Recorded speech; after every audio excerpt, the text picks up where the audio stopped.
This week, we've learned two survivors of the mass shooting at Marjorie Stoneman Douglas High School in Florida and the father of a 6-year-old girl killed in the Sandy Hook school shooting died by suicide.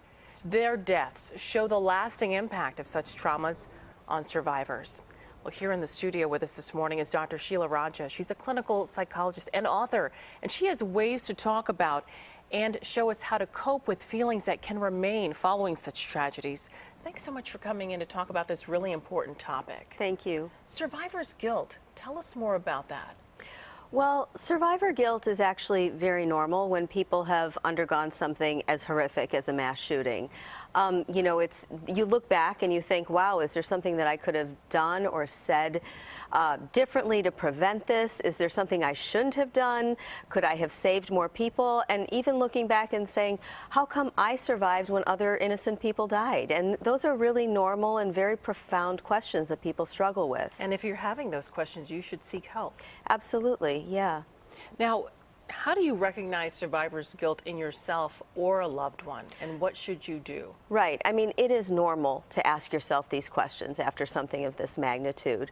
The thing is, if it's interfering with your ability to function, so if you are feeling like, why did I live? Why do I deserve to live? Or I could have done something different, and it's interfering with your ability to go to work or go to school, to function, to form relationships, or even to have moments of joy and happiness in your life, then you should definitely seek help. Now, in the aftermath of some of these tragedies, active shooter drills are commonplace, but you say they can really have a negative impact on people.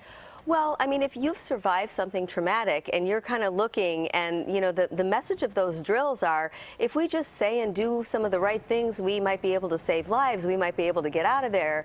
And, these things are horrific and they're unpredictable. It's really hard in that case to know what the right thing to do is. The right thing is whatever you do to survive. And, that's one of the things I think we need to think about as a culture is when we're trying to support survivors. This is a mental health problem in terms of, suicide risk, but it's a public health problem that we're dealing with in terms of gun violence. So we need mental health professionals, public health professionals, and lawmakers at the table to solve this problem. When I talk to survivors of gun violence prevention, the number one thing they say, we don't want any other family to have to live through what we're living through, what we live with. And when we want to help them, yes, we need to reach out, we need to love them, we need to support them, but we also need to do something as a community to stop this from happening again. We need primary prevention. Very good advice, and healing advice as well. Thank you, Dr. Sheila Raja. Thank you. And Dr. Raja has written a resource guide for young people, the PTSD Survival Guide for Teens. We also want to remind you, if you or someone you know is struggling, help is there. You can call the National Suicide Prevention Lifeline at 1-800-273-8255. That's 1-800-273-TALK. It's free, confidential, and someone will always answer your call.